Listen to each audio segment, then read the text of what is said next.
Hello, welcome students. Today we are going to start the new chapter, that is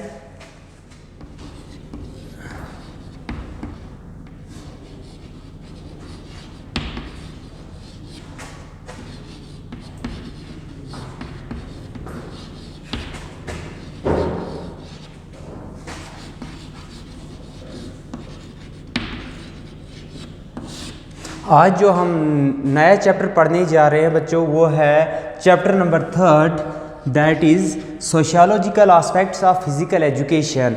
जो sociology है, sociology की क्या अहमियत है फ़िज़िकल एजुकेशन में। सबसे पहले बच्चों आपको पता होना चाहिए कि जो सोशियोलॉजी है, सोशियोलॉजी ये वर्ड डिराइव्ड हुआ है, ये वर्ड निकला है लैटिन वर्ड सोसाइटिस से।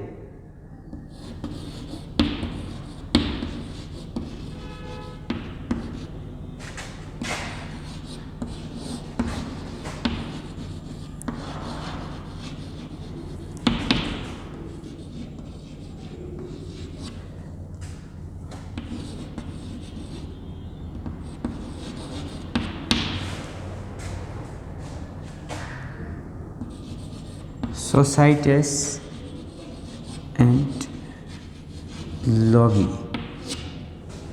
जैसे कि प्रीवियस चैप्टर्स में हमने 2 चैप्टर कंप्लीट किए, एक फिज़िकल फिटनेस और ट्रेनिंग मेथड हमने ऑफलाइन मोड में पढ़ा था। तो आज जो हमारा 3rd चैप्टर है, ये sociological aspects of physical education. जो सोशियोलॉजी सब्जेक्ट है, ये फिज़िकल एजुकेशन में इसका क्या रोल है, या हम ये भी कहेंगे कि जो स्पोर्ट्स साइकोलॉजी है, स्पोर्ट्स सोशियोलॉजी है, ये क्या रोल अदा करती है हमारे स्पोर्ट्स में, हमारे स्पोर्ट्स कल्चर में। तो सबसे पहले आपको पता है कि जो सोशियोलॉजी है, सोशियोलॉजी मीन्स सोशियोलॉजी एक ऐसा सब्जेक्ट है जो हमें गाइड करता है how to behave in a society. हमने अपने आप को सोसाइटी में कैसे रहना है। हमने अगर हम एक सोसाइटी में रहते हैं तो वहाँ पे हमने अपनी सोशलाइजेशन को कैसे इम्प्रूव करना है, अपनी सोशलाइजेशन को कैसे इम्प्रूव करना है, how to develop social qualities, हमारी अंदर सोशल क्वालिटीज़ कैसे डेवलप होंगी, how to adjust better in a society. हम एक अच्छे अंदाज में अपने आप को एक सोसाइटी में कैसे रख सकते हैं। तो एक सोसाइटी में रहने के साथ साथ हमें वहाँ के जो सोसाइटी में जो भी, जैसे कि वहाँ का हमने अपना एटीट्यूड कैसा रखना है, हमने हेल्पफुलनेस रहना है, हमारे अंदर टॉलरेंस होनी चाहिए, पेशेंस होनी चाहिए, रेगुलरिटी होनी चाहिए, और उसके साथ साथ सिंसियरिटी होनी चाहिए, कोऑपरेशन होना चाहिए, ब्रदरहुड जिसको हम कहेंगे, या हम जैसे कि फ्रेंडशिप कहेंगे। तो सोशियोलॉजी हेल्प करती है हमें गेम्स और स्पोर्ट्स को, जो ये प्रमोट करती है एक सोसाइटी में। अगर हमने गेम्स और स्पोर्ट्स को प्रमोट करना है तो सोशियोलॉजी हमें मदद करती है। ये एक ऐसा सब्जेक्ट, जैसे कि आपको बखूबी जानते हो आपकी man is a social animal, man is a social animal. तो बहुत सारे एजुकेशनिस्ट हैं या साइकोलॉजिस्ट जिसको हम कहेंगे, जिनने सोसाइटी के बारे में कहा है कि सोसाइटी किससे कहते हैं। सोसाइटी एक ऐसा प्लेटफॉर्म है जहाँ पे एक इंडिविजुअल अगर एक सोसाइटी में वो रहता है तो वहाँ के एक सोसाइटी के कल्चर को वो कैसे अडॉप्ट करता है। तो वो ये जैसे कि सोशलाइजेशन है, सोशलाइजेशन समाजी तरबियत कैसे होती है एक बच्चे की, एक इंडिविजुअल की समाजी तरबियत कैसे होती है। तो सोशलाइजेशन जो ये एक लर्निंग प्रोसेस है जो हमें सोसाइटी के कुछ नॉर्म्स सिखाती है। जैसे कि अगर हम कल्चर की बात करें, यहाँ की हेरिटेज की बात करें, या डिफरेंट जो भी आपको पता है कि हर एक सोसाइटी में अपने हिसाब का कल्चर, डिफरेंट कल्चर होता है। अगर हम कंपेयर करेंगे, इस वक्त हम डोडा में रहते हैं, डोडा का कल्चर डिफरेंट है। अगर हम डोडा को कंपेयर करेंगे जम्मू के साथ तो जम्मू का ट्रेडिशन कल्चर अलग है।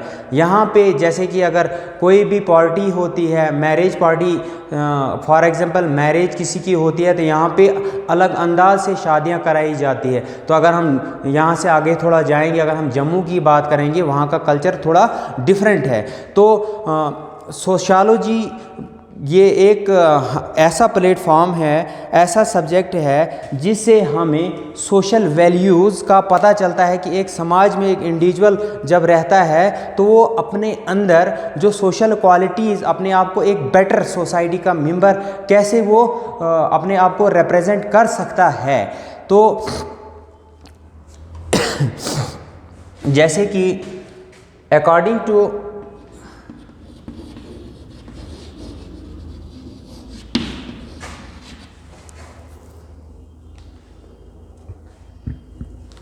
I.F. वार्ड,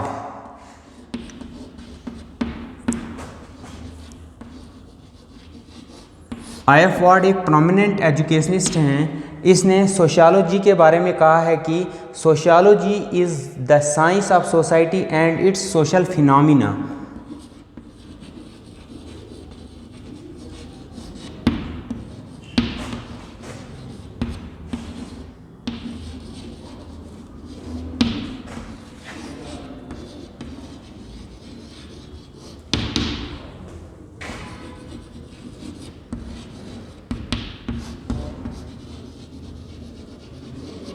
अब बच्चों, आप ये भी सोच रहे होंगे कि जो ये सोशियोलॉजी सब्जेक्ट है इसको फ़िज़िकल एजुकेशन के साथ क्यों जोड़ा है, क्यों ये फ़िज़िकल एजुकेशन में एंटर हुआ है और इसके मकसद क्या है फ़िज़िकल एजुकेशन में। तो मैंने आपको ऑलरेडी बता चुका हूँ कि ये हमें सिखाता है, ये सोशियोलॉजी एक ऐसा सब्जेक्ट है, ये हमें सोशल वैल्यूज़ सिखाता है। हम अपने आप में एक सोसाइटी में अगर हम अपने आप को रिप्रेजेंट करना है तो एक एक्टिव मेंबर सोसाइटी का बनने के लिए हमें बहुत सारी सोशल क्वालिटीज़ का होना बहुत ज़रूरी है, जिसमें बहुत जैसे कि इकट्ठा रहना, टुगेदरनेस है, जैसे कि फ्रेंडशिप है, कोऑपरेशन है, आपस में आपका मेल जोल कैसा है, रिलेशंस कैसे हैं, तो ये हमें सब सिखाता है। तो ये इसके बाद हमारा जो है कि ये स्पोर्ट्स सोशियोलॉजी जो है, ये स्पोर्ट्स सोशियोलॉजी क्या हेल्प करती है एक प्लेयर्स को एक सोसाइटी में अपने आप को एक अच्छा साबित करने में। तो sports sociology is the branch of sociology which help in understanding the social behaviour of sports person and its interaction with our member of society. तो बहुत सारे ये स्पोर्ट्स एजुकेशनिस्ट हैं जिन्होंने स्पोर्ट्स सोशियोलॉजी को अपने अपने व्यूज़ में एलाबरेट किया है। तो एक प्रोमिनेंट जो एजुकेशनिस्ट है Charles A बोचर,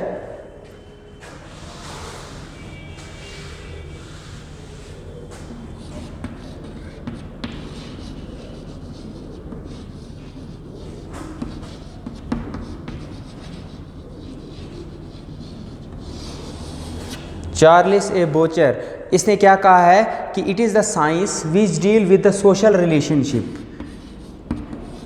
it is the science which deal social relationship.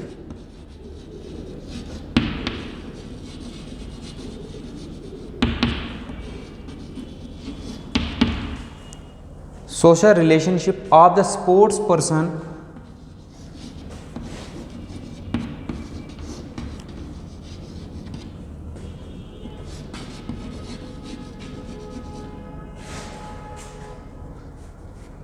as active member of society।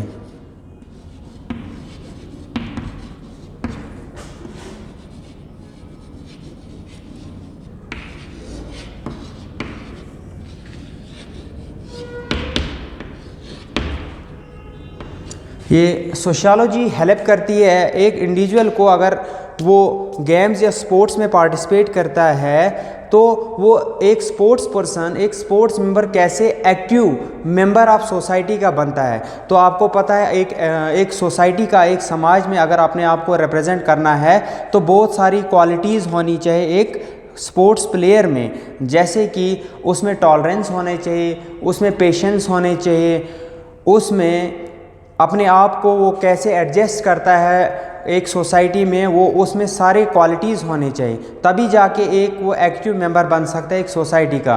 तो so finally we can say that sports sociology is that branch of sociology we study and understand the behaviour, relationship and interaction of sports person with other member of society. एक sports player की interaction, अगर एक वो society में एक member है तो उसके बात करने का तरीका, उसकी सोशलाइजेशन, अगर उसकी सोशलाइजेशन अच्छे से हुई हो, उसकी समाजी तरबियत, तो एक बच्चे की, एक इन्फेंट की जो एजुकेशन जो प्रोसेस है वो उसके घर से ही शुरू होता है।